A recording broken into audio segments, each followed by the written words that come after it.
Well, the interesting thing is that it really is the same core. When we went back and looked at some of the things I was doing, between 20 and 25 years ago, the core message was still the same, because the core message, number one, is eat real food.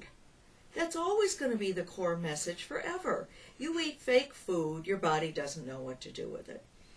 The second core message is balance your macronutrients, your proteins, carbs, and fats. That's never going to change.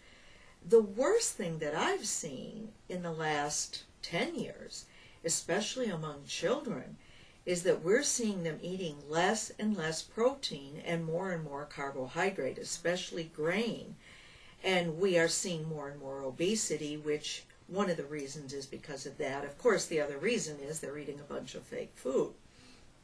So my core philosophy has not changed.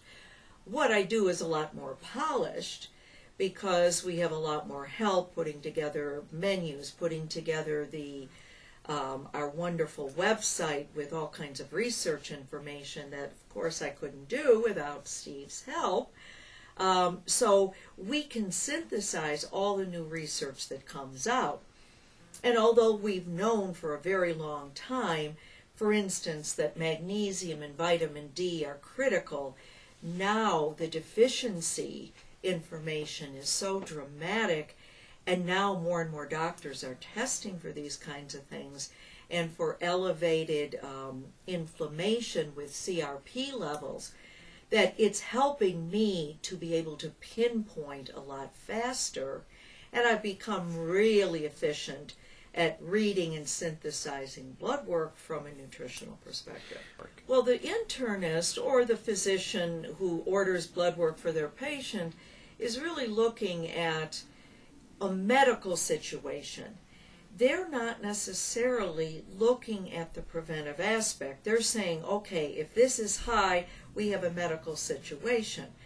I'm saying let's look at subtle imbalances that indicate potential problems in the future, or even if they're a slight problem now, not serious enough to need medication, or the patient wants to try the nutritional approach first.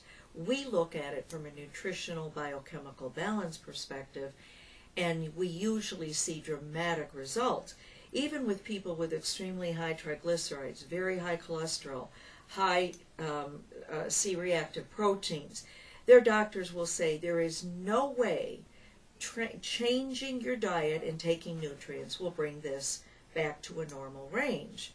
And I say, if you do what you need to do, it will probably bring it back to a normal range. And I would say at least 75% of the cases it does. Long-time clients of ours, it's sometimes funny when you talk to them, they're like, I got to get back in here. It's time for Bonnie to whip me into shape.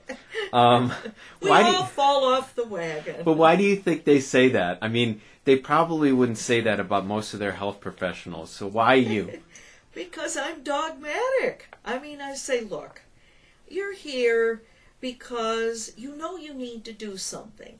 I'm like the teacher. I'm giving you the information and your blood work to see if it's helped, and the way you feel is your final exam. And if that exam shows that you're failing or even getting a C, and you're not willing to do that, it's time to come in and take the refresher course. Well, because I have a background in counseling, I've always sort of instinctively gotten a feeling about when most people want a plan and they want to take charge and do it on their own. But then you'll see a lot of people who need that extra help, who want to come in more often, who want some hand-holding. But I give every person that option. I say, you can see me every week if you want to. It's just, how much do you need to see me? And I want people to take charge of their health, so I want them to make that decision, not me. But I agree, if somebody feels overwhelmed doing it on their own, that's what we're here for. That's also what Carolyn does. She can go to the store with them. She can help them with menus, even, you know, quick meal planning. Some people have no idea how to even cook simple food preparation. I've had clients who I say, well, just put it on your broiler pan.